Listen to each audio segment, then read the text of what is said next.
That music gets me every time.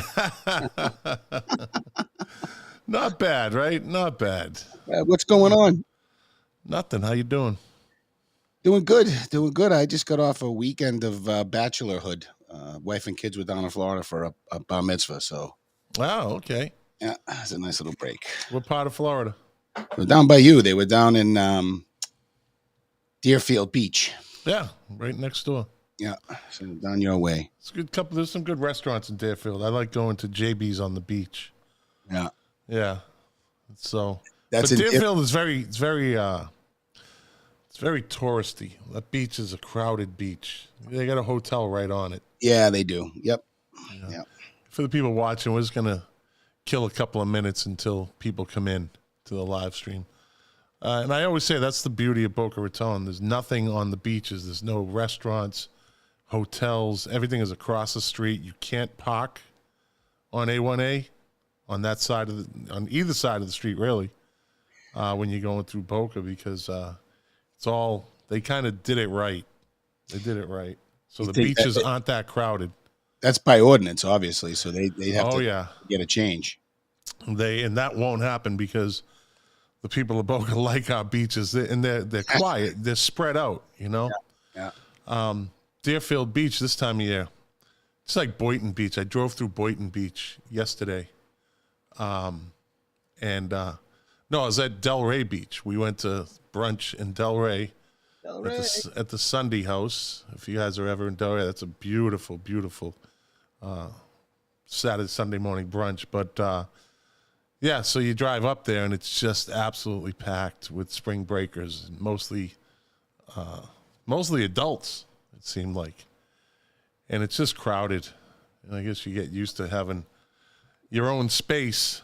So to me, it's like, that's why I'm glad we have options. Like Winthrop has options. Winthrop has 2 beaches, technically usable beaches to choose from. Those are facts. You know? Not many places can say that up around there. So, yeah. All right. So, what do we want to lead off with? You want to do the let's first important update for tomorrow night. Okay. The town council meeting tomorrow night has on the agenda the recent water survey or water study. You mean the liquid gold in Winthrop? Yeah, the audit. Yeah, the water that we pay the price of oil for. I mean, I want to put a derrick somewhere in Winthrop. Get one of those tuning forks. You can find free water. I don't know if they'd let you dig a well, but anyway. Yeah. And I guess Kurt Millar, friend of the show, brother of Wendy Millar, friend of the show, yep. is done a very detailed analysis of it, and I'm trying to get him to come on and give us the Reader's Digest version so the people can hear what he's learned. Yeah, because there's some discrepancies. I mean, the rink is an interesting issue because it's an enterprise fund, but it uses the water from the old school, and I don't know. This could. So Kurt has more details. I don't want to get people too angry. Yeah. And that meeting is when? Tomorrow night? Tomorrow night, yep. Is it a town council meeting? It's a town council meeting, 7:00 in the Harvey Room. There is also some scuttlebutt that there'll be some conversation about what we have on the agenda tonight related to a letter sent by Miss Leonora Foley. Soliciting assistance to ensure that Winthrop and the state of Massachusetts make sure that their gender dysmorphic community is protected. Yeah, we'll talk more about that. Yeah, we're going to get to that. But let's kick off with, it was a win for Winthrop last week. It was a win for Winthrop. And I got this, we have people that send us stuff, and this was a pretty good, this letter was put together very well, this email. Developer withdraws application for zoning relief, proposed monstrosity at 66, we named it that, 66 Winthrop Shore Drive. So, this person says, after presenting its third proposal to the local Board of Appeals this past Thursday night, the developer, June and Jean Realty, LLC, of Natick, decided to withdraw its application for zoning relief. The decision to withdraw the application leaves the redevelopment of 66 Shore Drive in doubt, at least for now. At the Board of Appeals hearing, the developer, through its attorney, Richard Lins of East Boston, proposed construction of a 3-story, 8-unit residential building, which is down from a 12-unit I think they were originally looking for. As proposed, the building would have provided 8 off-street parking spaces, which is 8 off-street parking spaces short of the required minimum number of off-street parking spaces, as required by the town's zoning code. In other words, the developer's proposal would have required a minimum of 16 off-street parking spaces, Right. but the developer's proposal only allowed for 8 off-street spaces.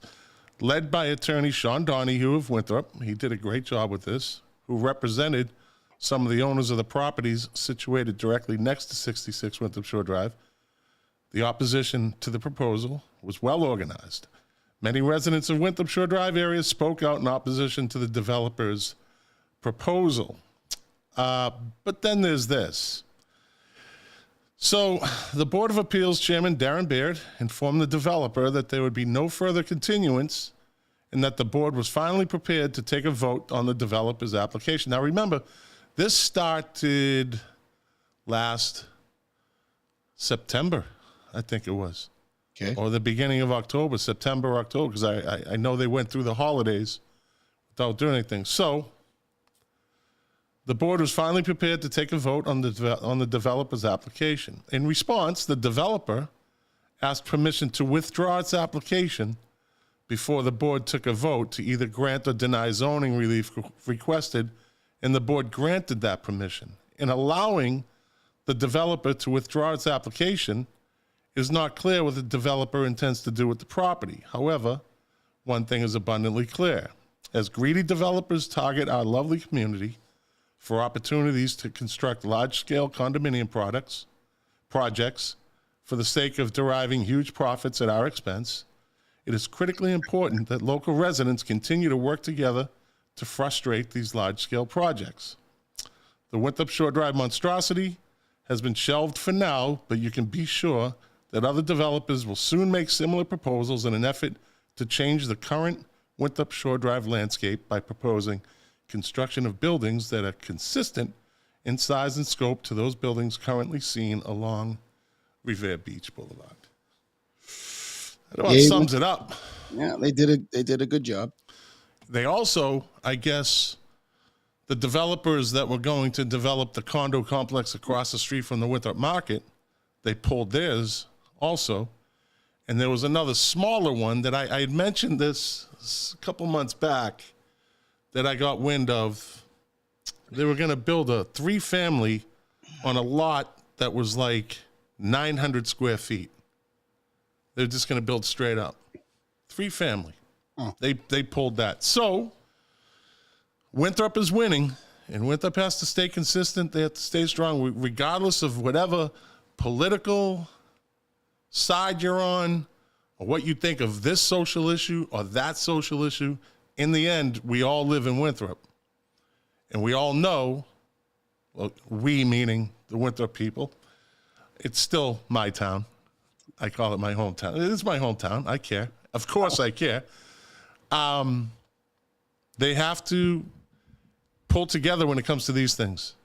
All politics aside, all spitefulness aside, because that infrastructure is weakening by the year, you know? So I don't want too many cars, too many people, too many. Yeah. And then and I know, tonight's not the night to talk about this, but then it gets into the whole trash issue because there's no equity with how it works right now. Like, okay, so yeah, the business owners pay a residential tax rate. In other words, they don't have to pay a split tax rate, but that means they're helping to pay for trash that they don't get to use. They have to still pay to get their trash removed. So there are a lot of moving pieces to this, all of this different stuff. But I'm just glad that this one, for me anyway, you said Winthrop won, and I guess you could say that for now. Yeah. I feel like Winthrop won, but there are Yeah. others who probably feel like Winthrop lost, right? Well, Kurt Millar said dismissed without prejudice. That means they can come back with the same proposal. So what this weasel did was he knew they were going to make a decision. He knew it was going to go against them. Yep. And then he just, because if they make their decision, then that's that. Oh, I want to withdraw. So it's still somewhat stressful to the people around the area who were really the victims in this whole thing, because this got dragged out so long. You had, 2 streets of, at least 2, maybe 3 streets of residents that, had that in the back of their mind. Yep. What's going to happen? What if this happens? What if that happens?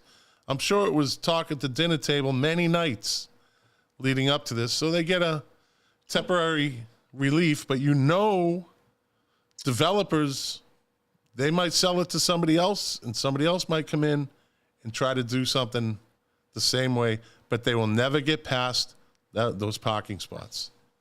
Never.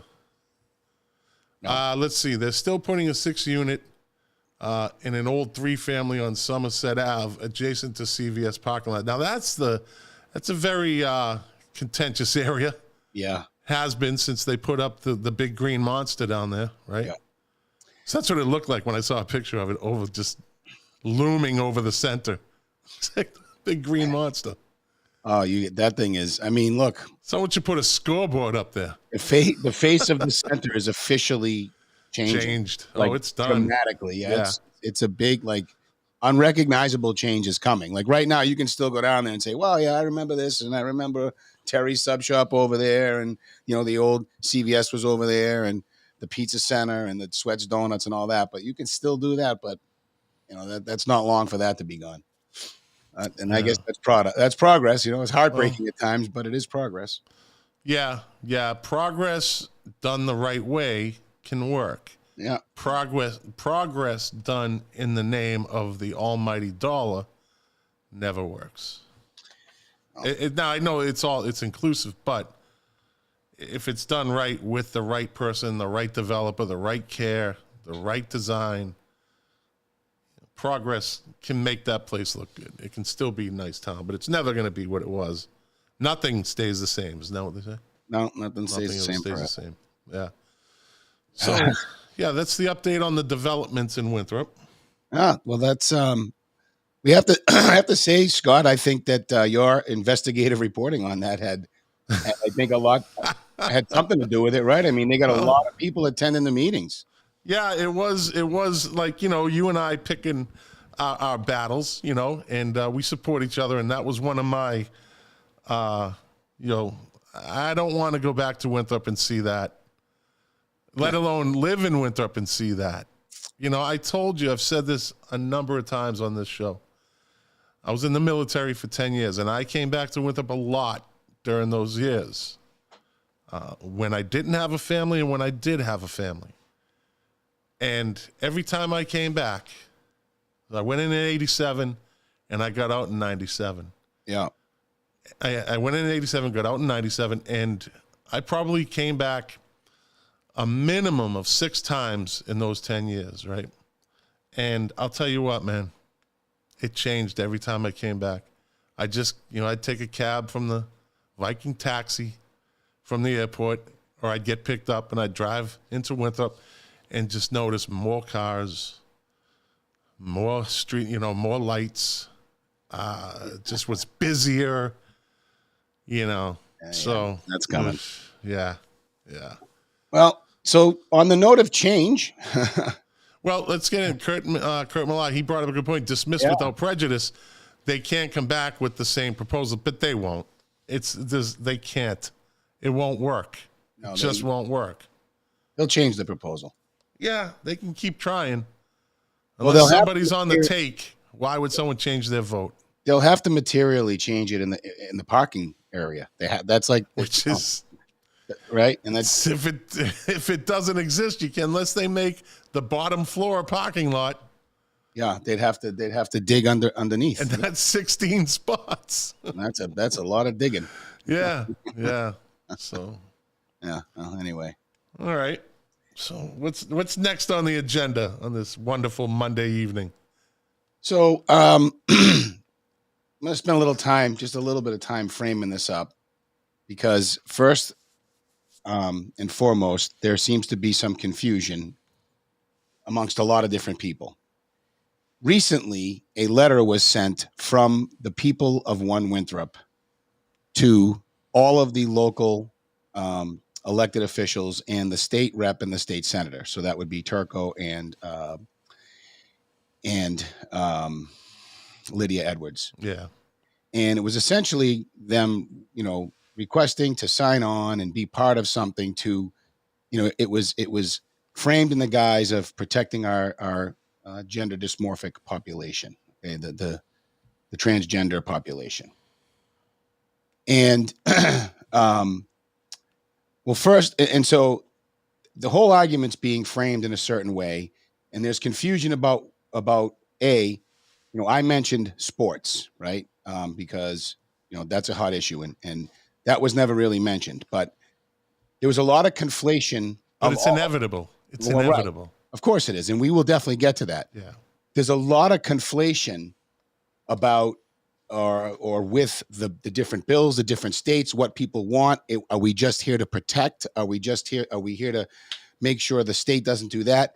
And also it's an issue being taken up. Well, there was an attempt to take it up on the town council by the usual suspects as a joint venture with the school committee. Who are the usual suspects, though? Tracy Honan? Tracy Honan. And in this particular case, it's Tracy Honan, Leonora Foley, and Julia Prang Wallace, as far as I can tell, are kind of the ringleaders on this one. So you have Leonora Wallace, who's on the Board of Health. Yep. And Pringles Wallace is on the planning committee, right? Well, I think board? No. Leonora, is she on it, or was she just a visitor that day? Was she a visitor on that? Okay, I don't remember. She got a lot of time. She did. They gave her a lot of time. But so I want to start by reading the letter that ended up in the transcript that had 40 signatures on it. Ooh, 40 out of how many people are in Winthrop? 18,000. There you go. 40 out of 18. Keep that in mind. They think 40 is a lot. Right. 40 out of 18,000 people. So the headline is we need to talk about Texas, okay? Which we don't. These past few months have seen some disturbing news in Texas, with legislators using their power to marginalize the LGBTQ plus youth. So first, it's inflammatory language to start, because I've read these bills. I spent hours on my weekend reading these bills because I honestly think that this is a real linchpin opportunity for us to expose and help people understand how manipulation is working here. And that's really what I'm trying to do here. So last week, Governor Abbott went all in with an executive order to criminalize parents for supporting their transgender children. That's not what it was. It's not. It was an executive order to follow through with the state agencies that the Department of Child Protective Services is responsible for overseeing, to make sure no one is violating the laws that they just signed in. So that's, again, now that's either, so let's start full stop there. Either Ms. Foley doesn't understand the law, and that's an honest mistake, or it's parroting from someone up higher. And we'll get into this a little bit with Dr. Saul Alinsky and his rules for radicals and, his work, because we really do have a radical problem here that needs to be addressed. It's a small group. That's right. Of loud mouths. Families of transgender children are already struggling to make difficult decisions for their children in a society that devalues and debases them. That's an insult right there. There we go. Okay. She started off with marginalizing. Now she's got all the keywords. She's pulling out all the stops. Powerful people in their own state. I'm trying to skip a lot of this. Threatening to remove children from their families. That makes it sound like if I were involved in this and I didn't want the school teachers talking to my child, my third grader, by the way, I don't want them talking to my third grader about sex or transgender therapy or gender. I don't want that. That's not for them to do. You don't remove children from their families. That is such a distortion of what would happen. They like distorting things. Yeah. Meant to inflame. And we could talk about both sides it happened on. I don't care. But right now, here in Winthrop, you have three people who are promoting this. And then you have another 37 who, not a lot of people, but there's a couple of names on there that concern me that signed on to this letter that essentially, if you really read this in its rawest form, this letter, I mean, sterilizing children is child abuse. That's really what this is about. And wanting to give children drugs to stop them from being able to reproduce before they even know what reproduction is really scary to me. They call circumcision now. They call that mutilation, right? Right. So what do you call gender reassignment? Right. It's mutilation. Now, by the way, it is mutilation. Yeah. But, it's mutilation, no matter how you slice it. Either way, yeah. Either way. Whether you agree with it, whether you think it's... They frame it in they call it life-saving surgery. Imagine framing something as life-saving surgery that is not necessary. I get it, okay, higher suicide rates. We can have that debate. That's fair. Because I know I'm not... I hope everybody finds out where I land on this is, my foot is not firmly in either ground. That's why I like the bills that Texas and Florida wrote, because it gives parents, it doesn't stop anything. It actually just gives parents room to get in there and protect their children from people who might be rogue players. And there are plenty of them, if you get my meaning. And none of these bills passed. I mean, it ends with, fortunately, a lower court found Abbott's executive order to be illegal. But Texas is not the only state on the offensive. Around 20 states have dozens of bills in process limited, that's not right, the rights of mainly LGBTQ plus students, from Florida's Don't Say Gay bill. All right, let's stop right there. Please. All right? Let me enlighten. And I have that right here. I read that 3 times. Yeah. Let me enlighten. And I'm just going to be blunt. I'm sorry. Let me enlighten the idiots that went on and just started like tweeting gay, gay, gay. And these, the liberals that were screaming gay, gay, gay. There is not one sentence in that bill that says don't say gay. But they just love to jump on an agenda. They love to not do their research, and they love to just push a false narrative and pump out this don't say gay thing where it doesn't say any of that. It's not even mentioned in the bill. But those people don't choose to do their homework. They just listen.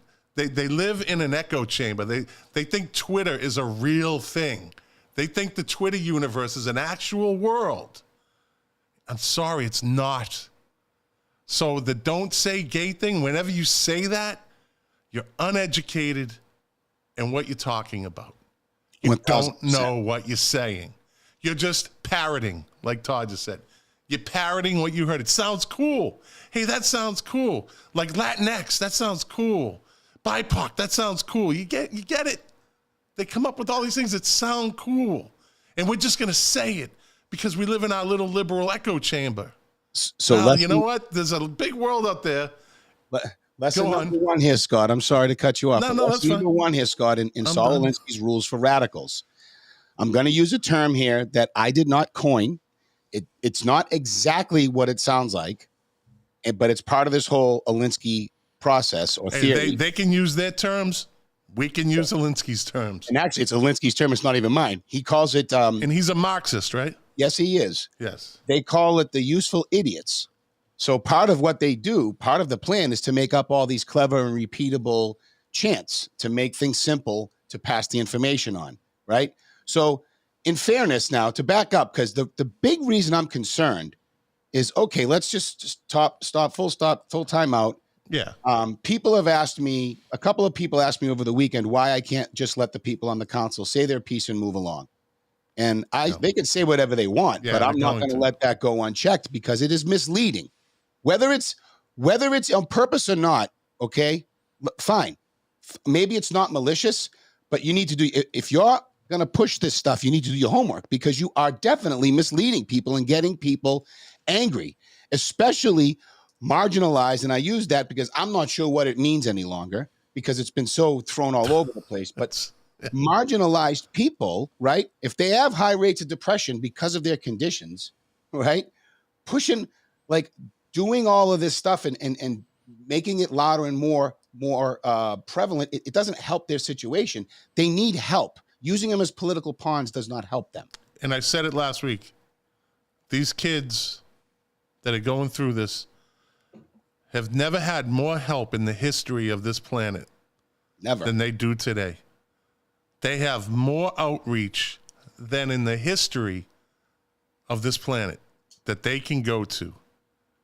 You know, kids today are a little more, and I would say this, kids today are a little more maybe mature, maybe a little more sensitive, a percentage of them, than they were 30 years ago. For sure. Kids understand it now. Back then, 30 years ago, kids didn't really. It was told, this is this and that's all they listened to. But these kids are exposed on a daily basis to the internet. And they understand. It's not like she makes it sound like all these kids are suicidal. And again, I know we're touching on the same thing we touched on last week. Has that happened in Winthrop? Do we have a no. So not she's to my just knowledge. No. And by the way, to get off this for 1 second, they're on to this now, right? This transgender. What happened to BLM? Well, I wish one of them would call and just explain to me what happened to your BLM agenda. What happened? Oh, was it that $60 million came up missing and it was a pyramid scheme and you realize it, so you move on to a transgender agenda, transgender kids? I just want one of them. One. On that note, invited all, okay? Yeah. And in fact, was given a negative from Miss Foley, just a short note. She won't come on. She won't. No, she won't. But then, she was talking about me on one of her hate sites. Yeah. And basically was saying... That's a compliment. No, she was basically saying, I can't... how in the hell is he still getting on and allowed to be in these meetings? It's like... I mean, talk about wanting there you go. That's right. Just take your freedoms away. Take his freedoms away. Well, honestly, that's the liberal way. Wait, why should we not be worried about this woman? Like, I'm as serious as she wants you. Why can you go to meetings? For my free speech. Because you disagree with her. Why is he allowed to come in these meetings? Are you listening, Winthrop? Are you listening to this? This is why. Why is Todd Sacco allowed to go to these town meetings when he disagrees with me? And I have a picture of the chat. And then I sent it to her an email saying, I am watching you. There you go. Yeah. Just poking a little rattle in the cage. You should stop talking about me, because come on the show and air your grievances. They won't, though, because they know we're right. They don't want to go on with anybody. No, they don't want to come on with anybody that disagrees with them. They do. They're so bought and sold, right? They're so, I don't want to use the word stupid. I don't. No, they're not. They're not. And I say this. Yeah, you do say that. They're organized. Do not underestimate them. They are not stupid.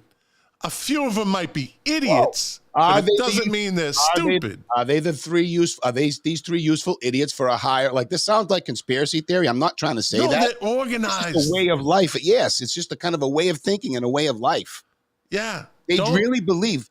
Like, someone said to me today, I think you're getting your signals crossed with Tracy. She's only trying to say we need to stand up. And no. Says we're only trying to protect the transgender. Yeah, because she said on the Board of Health meeting, and I quote, I'm glad Massachusetts isn't trying to pass these laws. Or I don't quote because I'm not 100% sure, but it was definitely that gist.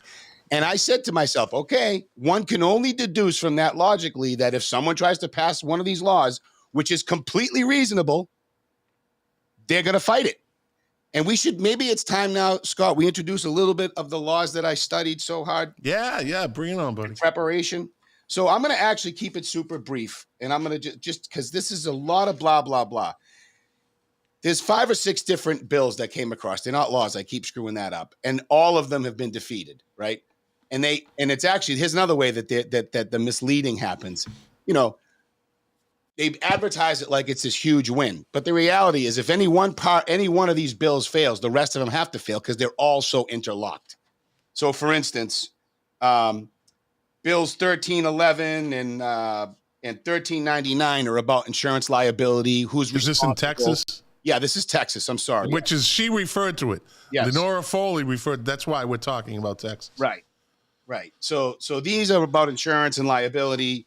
And then there's a couple of bills that were about what type of people can provide testosterone blockers, can write those types of prescriptions and administer those types of medicines. That's what one of these is for. That's what this 68, HB 68. And then the Mac Daddy here, I think, is 1646. Okay. And here is the part of it that puts it all together. Okay. So essentially, first we have to define. Okay, so where is the sentence I need to read first? Failure to make a reasonable effort to provide.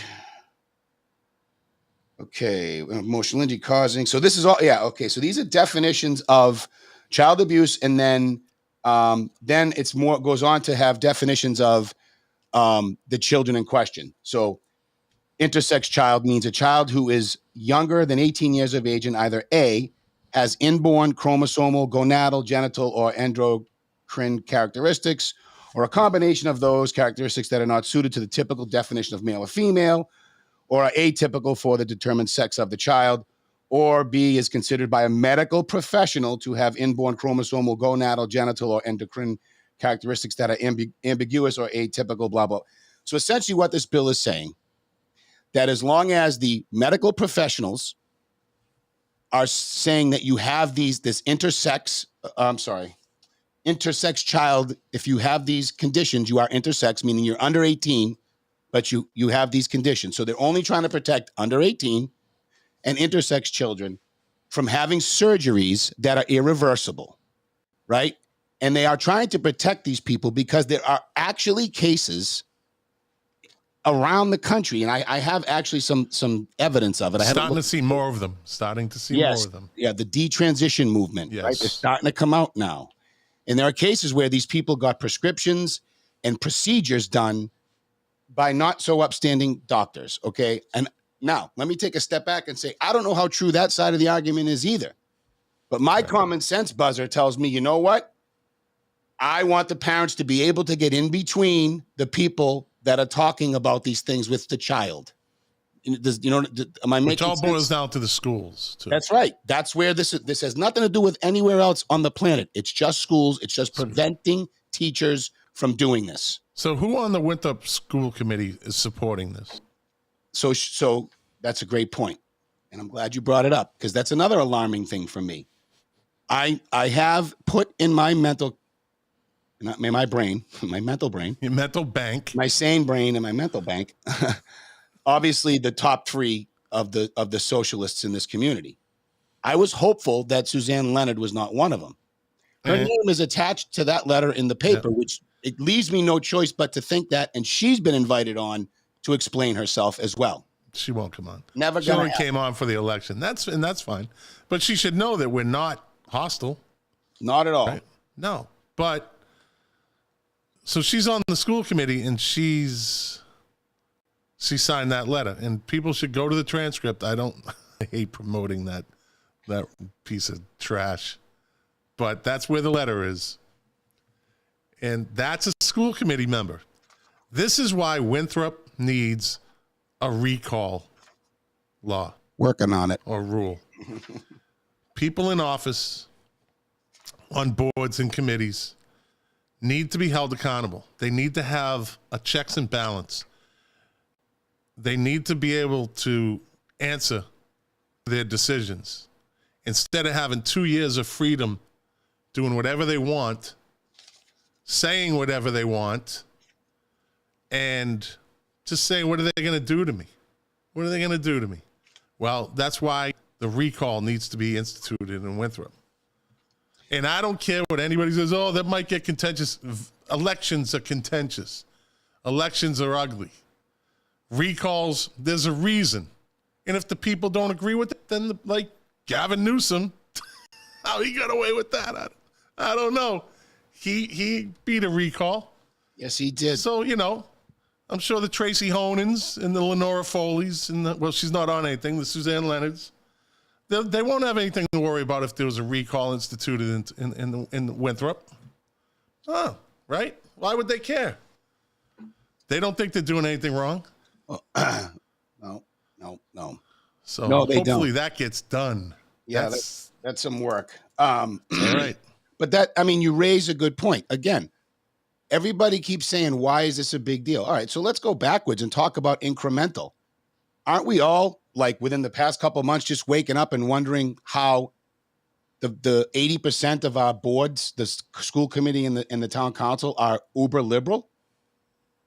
I mean, yeah. We're, hello? And are we really that slow on the uptake here that we don't realize that there's more to this? And you have to take people at their word, whatever word they give you, when they give you no other words, right? So when Lenora Foley says, no, I don't want to talk to you, and when Tracy Honan says, I'm glad this state's not trying to pass laws like that, or thank God, or whatever word she used, you have to take them at their word, especially because their actions kind of back this up. Yeah, and that's their right to feel that way and to say that, But it's also it's also our right to say we want to be able to come in between, because we do know. Now, here's another thing, okay? It is absolutely 110% true. This is some more things I learned about gender dysmorphia. I mean, obviously, it's pretty obvious. These people are suffering mentally, and they're vulnerable. And so now you have these people in school systems, these teachers who are mentor-ish, right? They look up to them. Oh, yeah. They provide them comfort. Don't tell me, because I know it's already happening. I can't prove it's happening in the transgender world, right? But it's happening that they're manipulating students to do their evil deeds with them. So let me ask you this, and I don't think you have the answer to this, but it's kind of an open question to anybody that might have an answer to it. Do our local schools, does the Winthrop school system maintain stats concerning transgender students? And if yes, how many students in Winthrop schools are transgender? And it shouldn't be a problem because they put themselves out there, right? Well, I mean, is this a high percentage of students in the Winthrop school system? Unknown. If Suzanne Leonard could find it. And by the way, what does the school committee have to do? Aren't they just education? Yes. Right? Yes. So what would her angle be on this? Trying to, you know what I mean? Like, what's her angle coming in from the school committee? She's got to have one. Well, she's going to have one. Well, I mean, it's getting into the school. I don't know, getting in at the school level. I mean, this is... And what, teaching this, making it a curriculum, or, you know what I mean? Yeah, no. I don't know. There's an angle there somewhere. And this is why we do this show. Because if we weren't telling you this, and you should probably share this if you know people that might be interested in this. We do this show because if we didn't tell you, they certainly won't. They wouldn't tell you a thing. Nobody would know the better. They'd be pulling all this stuff behind closed doors like they used to do. And next thing you know, it's like, hey, what happened there? Well, we voted this or we voted that. Well, no one told me.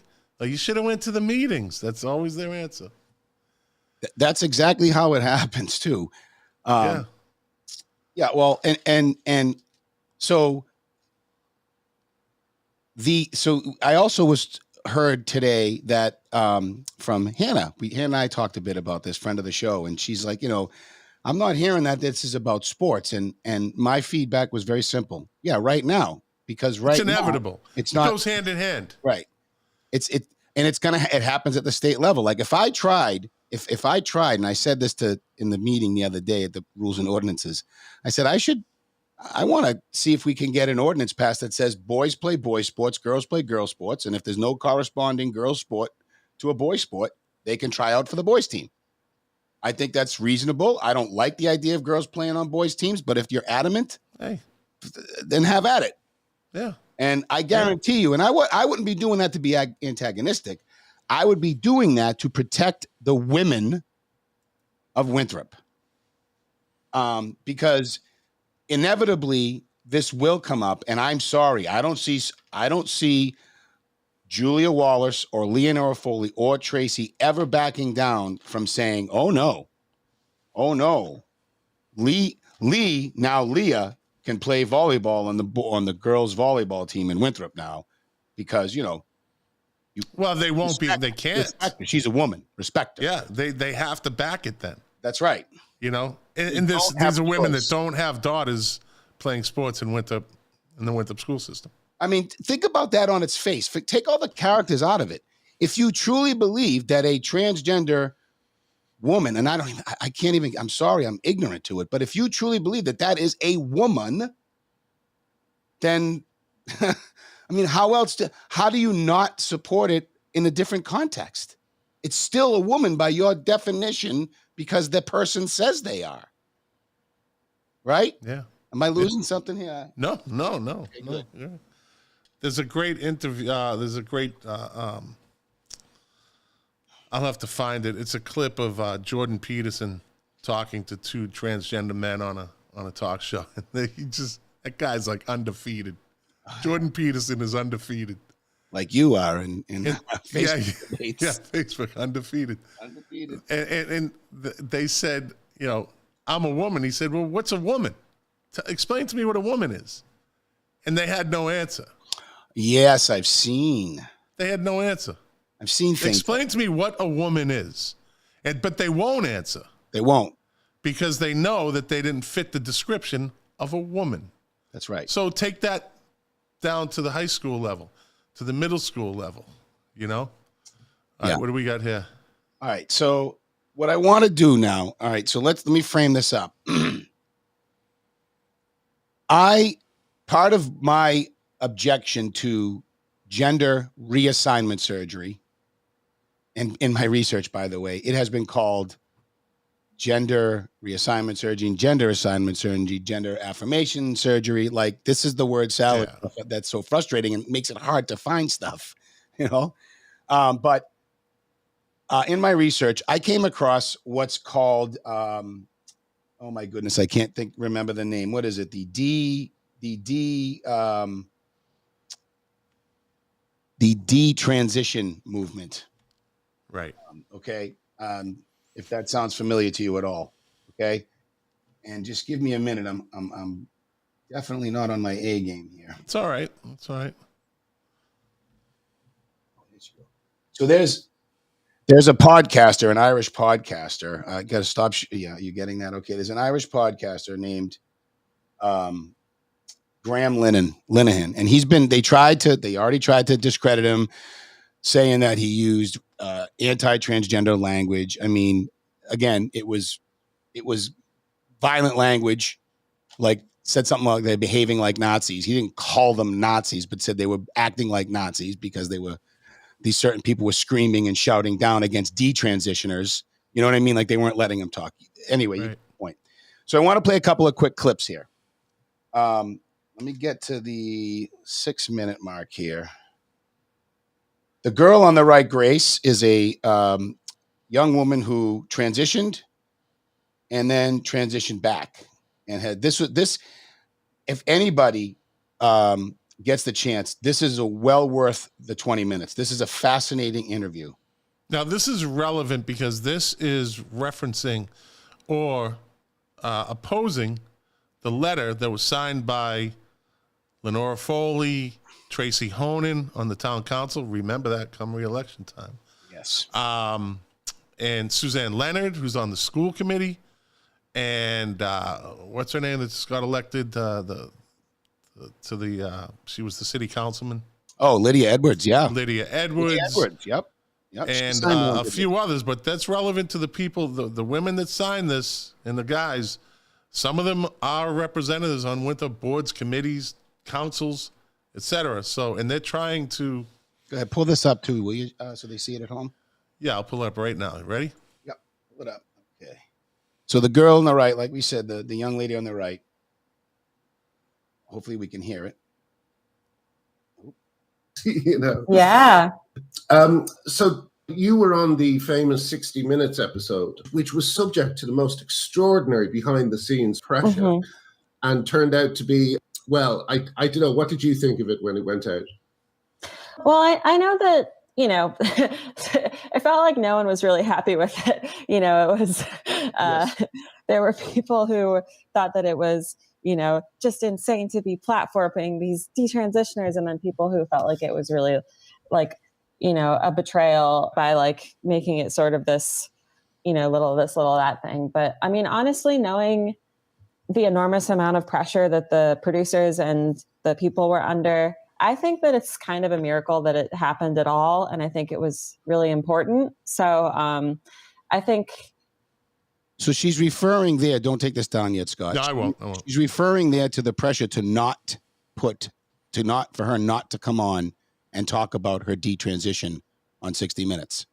That's what she's referencing there. So this woman, so remember, Leonora and Tracy want us to protect and feel good and help our transgender folks feel better. But is it only, or feel welcomed, but is it only if they're going to stay in transition, or what happens when they come out of transition?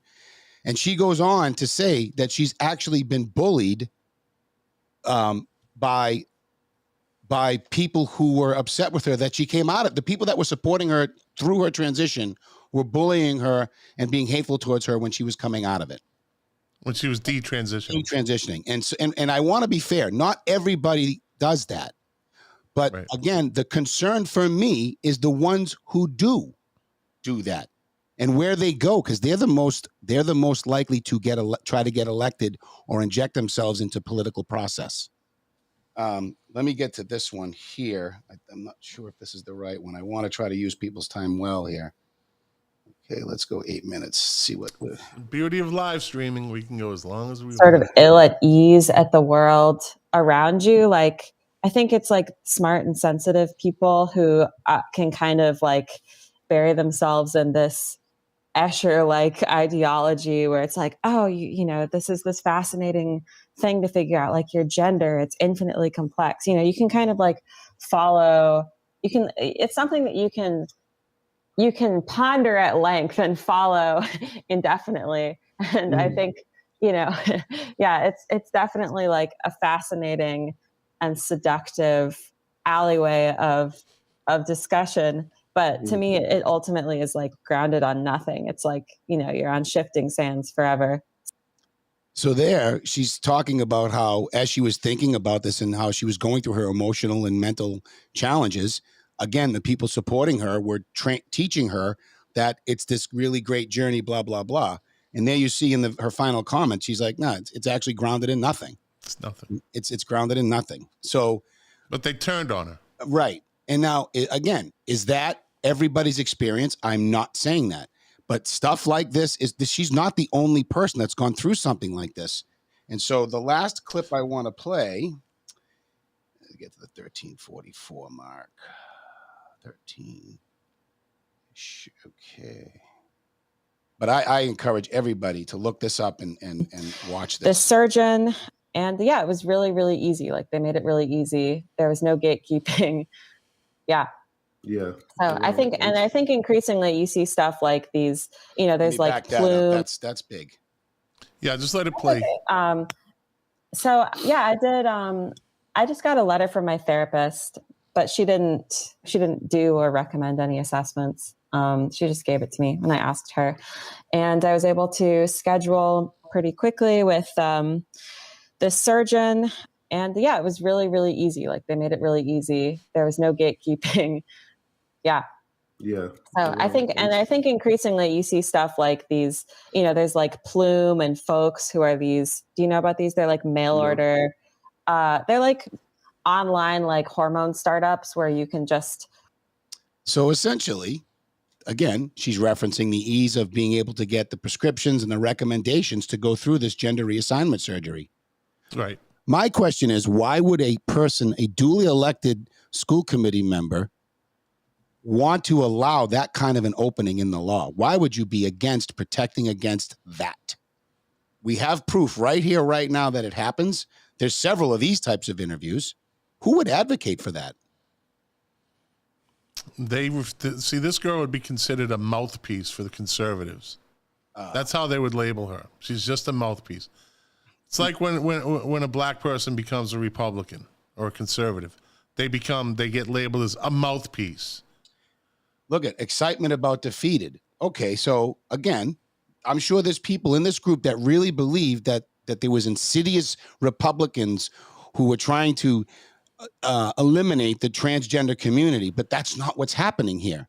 And you're being led to believe by your leaders that this is good, when in reality, if a child is going to regret having their penis cut off, and by the way, this woman also goes on, that young lady also goes on to say that men are experiencing it in a whole different way, and no one's had the courage to come out and say anything yet because they're eunuchs.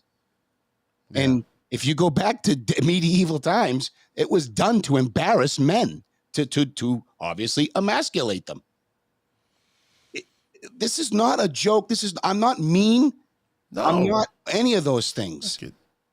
This is a serious issue, and there are seriously messed up people who I question their mental stability. And say what you will about me on this particular note. I'm not trying to go off on a tangent here, because I'm not. But say what you want about me. I know there are crazy people. We know, Scott, that child molestation in schools is underreported. In fact, for the people listening, just 7 or 8 years ago, when I served on the school committee, we tried to prosecute a sailing coach that was fooling around with a student, and the daughter and the parents didn't want to go through it, so he had to just disappear. Hold on. You're on With the Votes live stream. Hey, it's Brianna. How are you? Hey, Brianna. How you doing? Brianna. How are you guys doing? Good. Always nice to hear from you. Yeah, I had to, especially the detransition. I was like, I can't bite my tongue anymore. So I just had to call in. Yeah. Wow. And the thing is, this is such a big deal that detransitioning is real and it's happening and the numbers are increasing.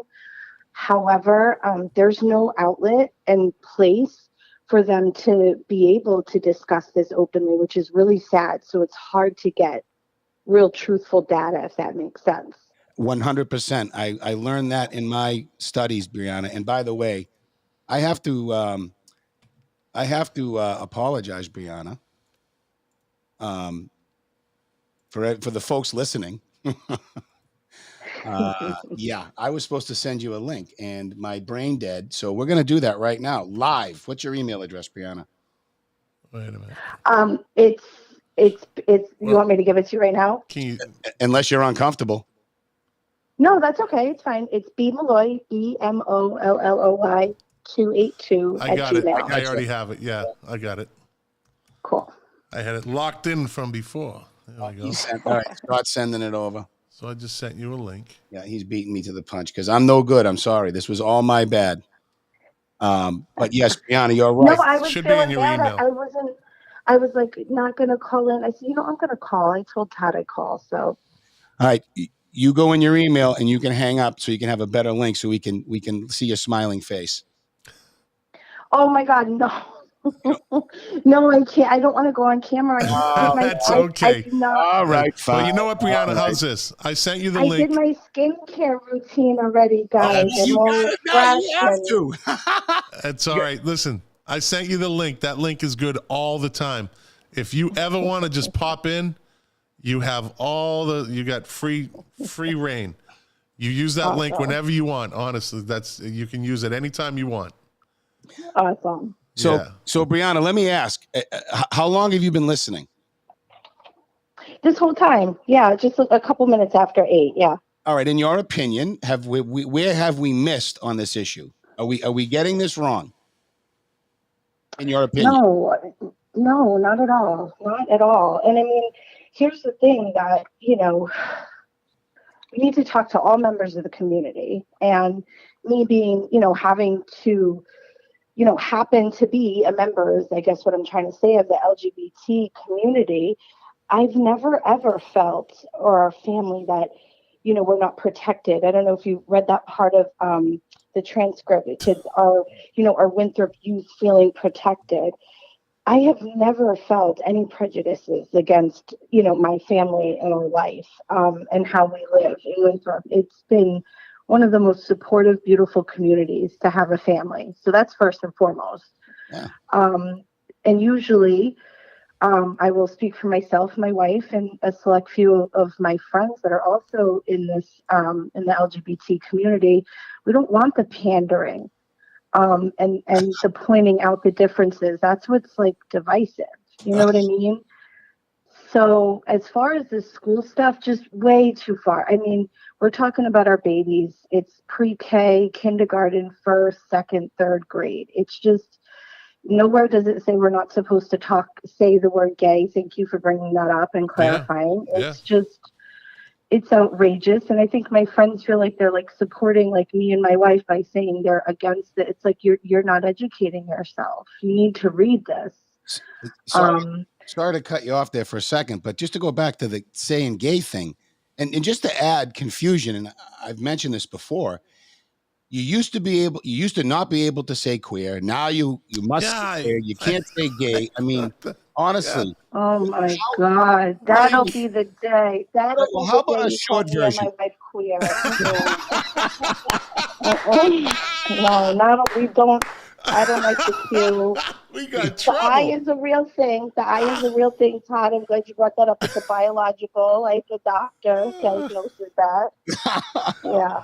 I thought that. I thought that word when I was growing up was like horrible. Like, don't ever say that. And now it's like, because it sounds, gender queer sounds better than gay queer. People just wanted gender to queer, gender gay. Listen, I think, anyways. because people just follow, they jump on the bandwagon. I think you've said this too before, Scott. It's like people are jumping on something that they don't understand the depths of. And this is not just like, this isn't Winthrop saying, and that's what scares me. It's like almost worded in a way, it's like, this is how we can say we support that community. Like, you can support the community, but that's unnecessary, because this is something I thought was pretty profound. Is my sister-in-law, who's a feminine woman, she's straight, and she said, wow, I was such a tomboy, and I really just like related to the boys. Like, she didn't play dolls, right? She was outside catching bugs. My daughter was the same way. My daughter was the same way. Right? So she said, so had all of that been in her face, and there would have been, I would have absolutely thought that I was trans, but you just got to let certain kids have it out, and go through the process. Now, she didn't have that, mental health disorder, because it is, body dysmorphia. There's a lot of layers to this onion. We do not need to bring that to our babies, point blank. So, and that's they're developing, they're too young.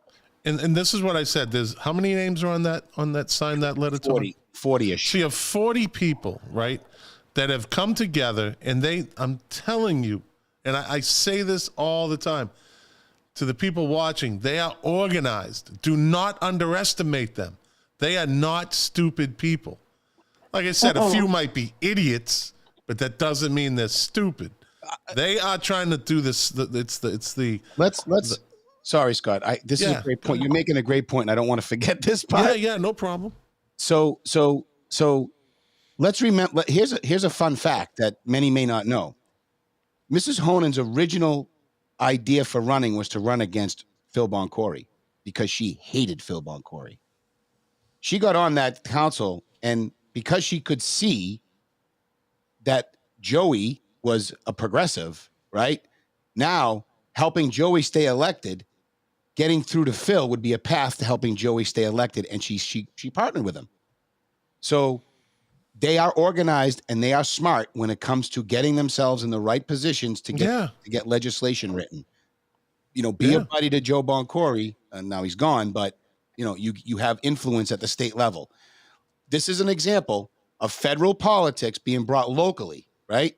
there's no need for this stuff to even be in Winthrop, which is another reason I told my dear friend John Munson that I didn't think this should be brought up at town council. This is federal politics. It's divisive. It's being handled divisively by the people locally, and it should. That's why we shouldn't be talking about it. Sorry, Scott. Go ahead. No, that's I was just saying that you're right. That you finished what I was saying. They put themselves in positions to make their changes. They do not care. Like I said a little while ago, first it was BLM. What happened to that? I guess that ship sailed, right? It's not the in thing right now in the liberal crowd. So now they're on to this, right? It's just they jump from agenda to agenda. But again, they're organized. So you got these 40 people that are all trying to sway somebody one way or another. It's up to the town council and the rest of the school committee members. That's right. To block anything that they're trying to do that has nothing to do with anything, like the Board of Health. Lenora Foley, she was talking to the Board of Health about this. What in God's name does the Board of Health, but they're trying to get their narrative into each organization. And they said that if we can't do it as one, we will do it to each organization. We will get our narrative in there. It's a plan. They have a plan. Well, when I hear about it with our kids, I mean, and me personally, my son's already past that age. You know what I mean? So this isn't for me personal, but it's for all of us. It's for all of our kids. Oh, hold on a minute. Oh, hey, hold on a minute, Brianna. He showed up to basketball practice with a spiked mohawk that was purple. What's going on over there?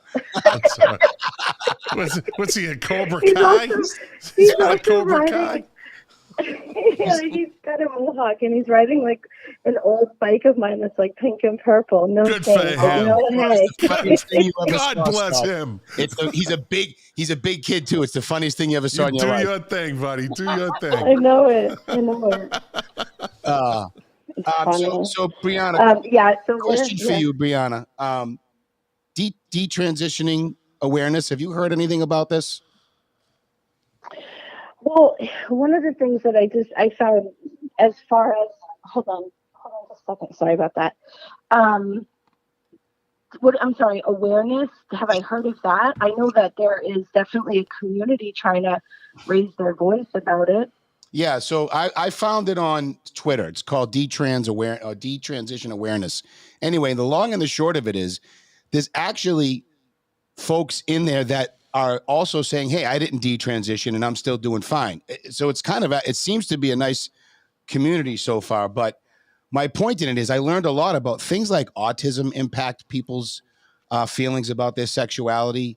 I didn't know that. So, think about the predator angle of this, right? You've got some kid with autism and he's being drilled into his head that he has to start taking, I don't know, hormone blockers or do the transition thing, be you, we'll love you no matter what. Like, these things. And again, I'm riffing here, but I imagine that this is how some of this stuff actually takes place. And it really frightens me. Yeah. Right. And it can go one way or the other too. And I just, kids are still developing and, that just, we shouldn't be, changing hormones and doing this is irreversible. We really should wait till they're mentally and emotionally ready. There's actually a really great trans female. So her name is Blair White. She was born biologically male. But she's taught me so much. And she's got probably about 1 million followers. But she found it just astounding. And I recently looked this up actually. But right now, there's about 26,000 members of a transitioning group, like support group for one another. Yeah. That's a big number. It's bigger than and those 40. are the ones that are, yeah. It's bigger than 40. There you go. And so on this topic, by the way, we didn't drill into future regret. I did a lot of research on that too. And so there's two sides to this argument, like there is two sides to everyone else's, right? Future regret, there's been some studies done that say future regret is less than 1%. There's now the other side of this argument. There's a group called Society for Evidence-Based Gender Medicine. I've not vetted this this group, candidly. I read their findings, and I'm just going to read a couple of things about the regret and about the studies that were done to support the less than 1% regret. So to qualify as a regretter, one had to revert to living in their natal sex role by starting natal sex hormone supplementation and do so under medical supervision of the same clinic that facilitated the original transition. However, as a recent study demonstrated, most detransitioners do not return to the medical providers to tell them about their detransition or regret. So again, right there, That is hard. Yeah. it's not counted. It's right. In addition, many Yeah. gonadectomy patients who regret their gender transition find it is not feasible to revert to living in their natal sex since they lost their gonads, in part due to the irreversible nature of the genital surgeries. I mean, right? Interpretation of regret in this study is further limited. So remember, that's messing with the data to drive an outcome, right? Is further limited because patients who died from medical complications related to transition and those who committed suicide following transition were excluded from the study. Right? So again, did they really exclude it? Did they not? What this says to me is the science is definitely not settled on this, and we need to write laws in every state of the country to actually fully protect our children, because some of these people that might be thinking about transitioning may just be gay or may just be going through a phase. We don't. Well, that's just it. That's just it. And so we don't, and I think, we're not where we were even, when I was in elementary school, and I will share the story and I got permission to do so, but Nice. when Sarah was younger, Wait, did you ask us? Sarah's, right? When Sarah was younger, there was a play, at her school, and all the girls had to be flowers, and then the boys got to be the different animals. And like, she wanted to be a skunk. She didn't want to be a flower, And if you know Sarah, she would never be the flower, right? So she was always like a tomboy and just more on the masculine side, and really played with her brother more than her sister, right? And that story, they made her be the flower. Okay. So the bottom line is, do you think that right now our schools are doing that? No. We've gotten out of boxing them into these certain gender roles in that case, right? Do you think a teacher would ever have an issue with a little, wanting to be maybe not the flower? And we wouldn't even do that to our kids now. Do you see what I'm saying? Yes. So why do we have to go? We've already gotten to the place where we're like, okay, yeah, we don't have to put girls in dresses all the time, right? We don't have to be that way. We don't have to, it's okay for them to be a tomboy and have scab knees, right? So we've already gotten to that level of acceptance. Now here we go all the way to the other side of the extreme, where it's like, that's just dangerous grounds when we're talking about discussing sexual orientation, gender confusion with small children. And I can go on because there's a lot that they could really traumatize our kids. Let's get real. It's traumatizing. It could make them more confused when maybe they wouldn't have been in the first place. Brianna, let me read a comment that was made by one of our viewers. The letter was in support of the entire LGBT plus community, not only those questioning their gender. Any comment to that? In regards to, like, the letter was about, it's so kindergarten through third grade. Okay. Those ages are members of the LGBT community. Oh my God. I mean, I get it was a late bloomer, guys, but come on. Brianna, I didn't even think of that. My first reaction to that is, it really? Well, then why on God's earth did they mention Texas and the Texas laws in the letter? What was the point?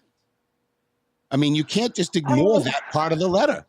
You can't, because they did say support our LGBTQ plus, but they also said transgender families are struggling with their transgender children. And then they cited Texas law. And then they cited the Don't Say Gay bill in Florida, which again was cited as another they conflate. It's on purpose. Yeah. They conflate to try to make the problem seem much bigger than it is, Wendy. And I'm sorry, you keep falling for it. Well, geez. Yeah, no kidding. No kid. I mean, that's Yeah, no, it's really misinterpreted. And to even say that like our small kids fit into that category, like they're kids, come on. Yeah, We exactly. gotta let them figure out what they are. And I mean, maybe I'm on the more conservative Listen, side with that even the 14-year-olds, my son's like, oh mom, she's gay or she's bi. I'm like, she doesn't know what she is. I mean, maybe I can be a little but dismissive in that manner. So, I need to open up and maybe people are finding themselves earlier, right? I get it, but come on, elementary school, Not in not the elementary place. school, no way. No, And I don't no. care how soon they're starting to feel sexual feelings. It's still way too young to be going through an irreversible surgery. look, don't you see the connection? They want to tell minorities what's good for them and what's bad for them, right? Now they want to tell the LGBTQ community what's good for them and what's bad for them. This is what they do. They know best. You cannot argue with those 40. They know best, and the people that support them. They do it on every agenda they ever touched. And I still want to know what happened to BLM.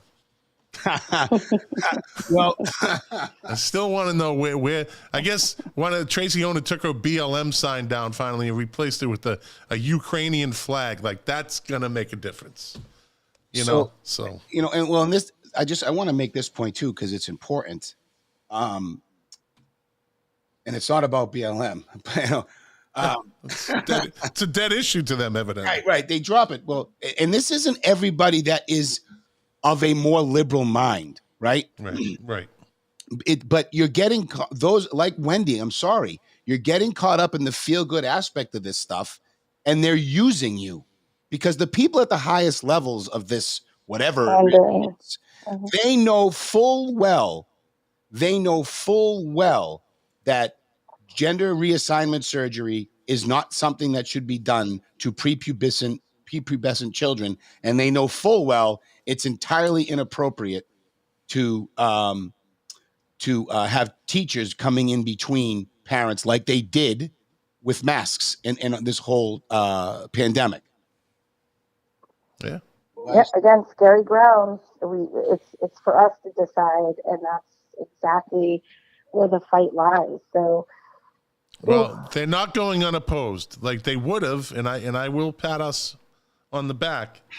If we weren't doing this, they would be going unopposed, under the radar, non-transparency. They would be pushing agendas, but we're here to bring them into the light, whether they like it or not. But they know we exist now. And I want the taxpayers and the voters of Winthrop to think about this too. Ms. Honan has only done two things, and actually she hasn't even done the second one yet. She's only brought one thing forward to this council, and that was her speech about January 6th and trying to get a joint and getting a joint statement of disapproval of what happened January 6th. The comment of the night. I'm going to put it up on how the screen. divisive. Yeah, well, she's divisive. She's divisive. But this is the comment of the night. This might be the comment of the year so far. Here we go. I think Ms. Honan should be dismissed from serving on the council. The only part she played in the last meeting was to put her lip gloss on. Jeez. Oh, Maureen she hit a grand slam with that one. She came strong with that one. If I don't know if anyone watching watches the council meetings, but first time I went to the meetings this year, I noticed that their seats were rearranged and baby's in a corner. That's okay.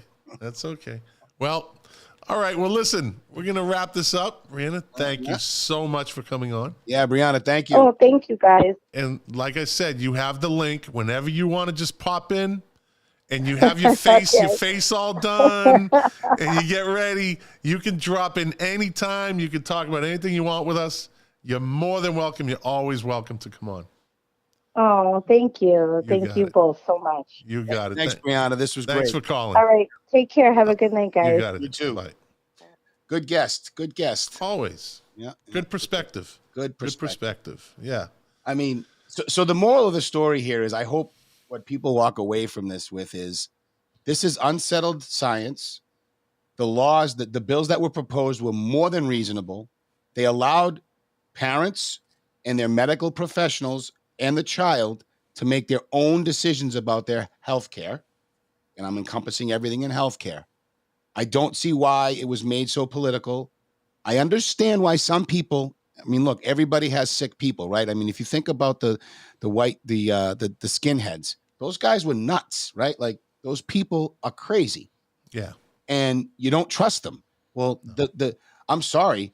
It goes both ways. Right. Leonora Foley's not a skinhead, obviously, but she doesn't care what other people think that disagree with her. She has no regard for it. Wants to bulldoze. They want to bulldoze their way into it, get it done. And I am sure, as I would bet my year's retirement money, which is a good amount of money, that they call us phobes. We are every phobe there is. Transphobe, gayphobe, whatever you want to call. Oh, they just labeled us. You know that. Well, yeah, and we're not. We just don't agree with. They're gonna label Brianna because she's a mouthpiece. Like I said, just like when a black person becomes a conservative, yeah, Uncle Tom. They become Uncle Tom, or they become a mouthpiece, or they're being used. They just have to lash out. They have to lash out. I mean, it goes to what you've been saying. Yeah, it's craziness. It's craziness. There's something off. But they won't take a step back and look in the mirror and say, like I said, look at BLM, and then that's done. Like, let's move on. They can't stay focused. They have to jump from agenda to agenda. 6 months from now, it'll be something totally different. Right. You know? Yeah, I agree. I don't know. But if that's what makes them feel useful, God bless them. There's so much grief. God bless them. Hey, listen, they get in their little sewing circle and they get organized, and they have the transcript as a nice conduit and then, by the way, how many pages is the transcript now? That thing's got to be dead on the vine. I mean, it really is thin. The last time I looked at it, it was like, if you count the backs, it was 8 pages. That is dead on the vine. They can write all the letters they want, and the transcript can be their conduit. All the transcript wants. Nobody's listening. I bet you if you counted up our views, right, and then in a month, and then you counted up how many transcripts were sold, right, in a month, because no one's charging for it. Guess what? I would bet anyone dinner next time I go up there that we have more views than they have transcripts sold.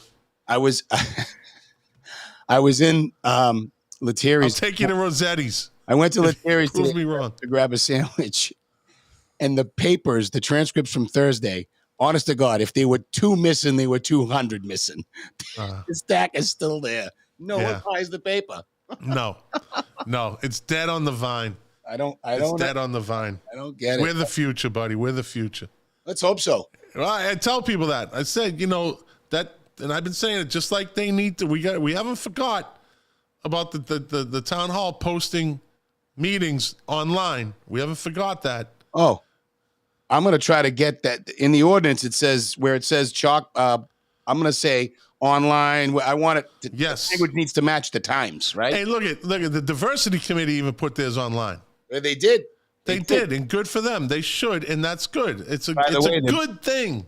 They're bringing this up tonight on their meeting Wednesday night. They're bringing up this transgender and how they can be of assistance. Well, that's what they put themselves together for. That's it. But there's, I think now there needs to be a few other voices put on that committee. There needs to be a few conservative voices put on there, and then they might have some credibility. Father Walter, are you listening?